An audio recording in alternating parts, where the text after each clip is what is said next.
नमस्कार। आज मेरे साथ हैं प्रोफेशनल ट्रेडर श्री मुन्ना खरवार जी। आज बातें करेंगे उनसे कि कैसे इन्वेस्टमेंट करें, कैसे अपने इन्वेस्टमेंट को बेहतर बनाएं और भी कुछ बारीकियां जो एक अच्छे इन्वेस्टमेंट के लिए ज़रूरी है। तो नमस्कार मुन्ना जी, स्वागत है आपका हमारे इस चैनल पर। सबसे पहला सवाल मेरा ये है कि नए इन्वेस्टर्स को कैसे इसमें एंट्री लेनी चाहिए। देखिए, जो इन्वेस्टिंग की बात है तो सबसे पहले तो आपको जो है अगर अकाउंट बनाना पड़ेगा। अकाउंट करने के बाद उसमें आपको ऑप्शंस बहुत सारे मिलेंगे। जैसे आप लॉन्ग टर्म के लिए इन्वेस्ट करना चाहते हो तो बड़ी कंपनियों को आप चूज़ कर लो, जिसको आप जानते हो, समझते हो, अच्छी तरह से आसपास अपने देखते हो, उसमें आप इन्वेस्ट कर दो और लॉन्ग टर्म के लिए छोड़ दो। सिंपल सी है।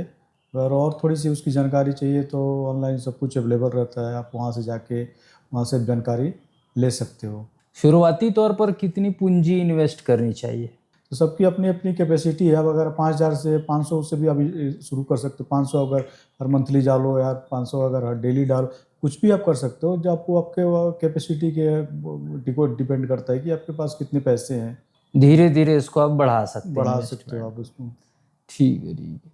किसमें सही तरीके से पहले एंट्री लेनी चाहिए हमें? देखिए, सेफ। अगर आपको थोड़ी बहुत नॉलेज है मार्केट की, अगर आप चाहते हो कि मैं खुद से अपना चीज़ों को एनालाइज करूं और खुद से उसमें इन्वेस्ट करूं, तो आप डायरेक्ट कंपनी में इन्वेस्ट कर सकते हो। अगर आपको चाहिए कि नहीं, हम मुझे ज़्यादा जानकारी नहीं है, अगर दूसरे को सर्विस देना चाहते हो तो आप म्यूचुअल फंड एसआईपी आप कर लो।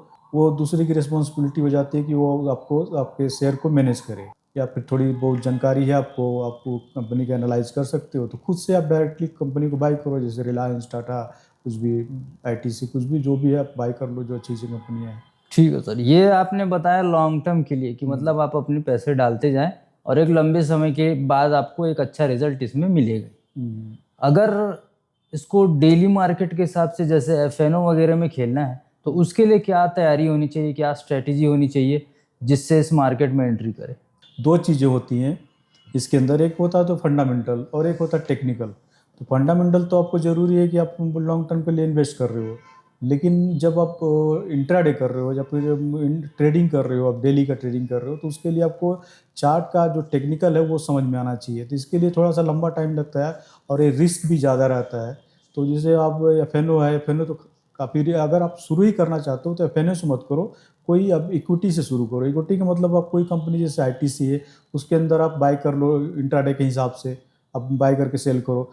जब आप चार्ट को अच्छी तरह से पूरी से समझ जाओ, समझने लगो, तब आप एफएनओ में जाओ। तो एफएनओ थोड़ा रिस्क है, लेकिन आप इंट्राडे किसी कंपनी के इक्विटी बाय करके उसको बाय सेल कर सकते हो, थोड़े कम रिस्क है। पे जो ट्रेनिंग वगैरह की बातें होती है कि अच्छे ट्रेनिंग जो देते हैं लोग अक्सर यूट्यूब में या फिर क्लासेस चलती हैं, तो ये सब ट्रेनिंग क्या इसमें फ़ायदेमंद होता है?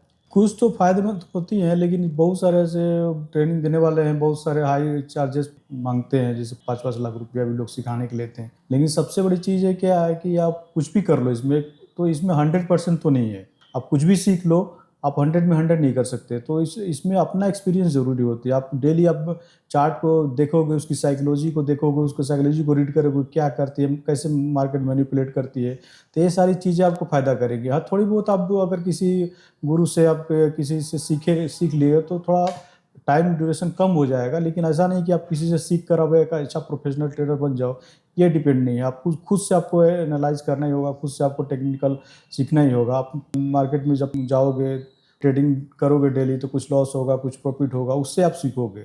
मतलब शुरुआत में अगर चाहें तो आप इसको पार्ट टाइम स्टार्ट कर सकते हैं, और जो फुल टाइम इसमें एंट्री करना चाहते हैं तो वो एक प्रॉपर ट्रेनिंग और नॉलेज एक्सपीरियंस के बेस पे इस पे फुल टाइम भी जा सकते हैं। इसमें सबसे बड़ी दिक्कत होती है, जैसे अब आप आंकड़ा देखोगे पिछले 2023 का, 2024 का, तो इसमें आंकड़ा था कि 97% लोग जो ट्रेडिंग करते हैं, जो एफएनओ में करते हैं या फिर इंट्राडे करते हैं, एफएनओ में ज़्यादातर वो 93% लोग लॉस करते हैं। उसका मेन रीज़न यही है कि जो लोग नए बंदे आते हैं, जो नए लड़के आते हैं, उनको इसको एक गैम्बल की तरह समझते हैं। बिना कुछ सीखे, बिना कुछ जाने आए और ट्रेडिंग शुरू कर दिया। तो ऐसे लोग मैं कहूँगा कि ना ट्रेडिंग करें, वो पहले प्रॉपर तरीके से सीखें। आप कोई भी पढ़ाई करते हो, कहीं भी मेडिकल कॉलेज में इंजीनियरिंग करते हो, तो उसमें काफ़ी टाइम लगता है, उसके बाद आप एक डिग्री पाते हो।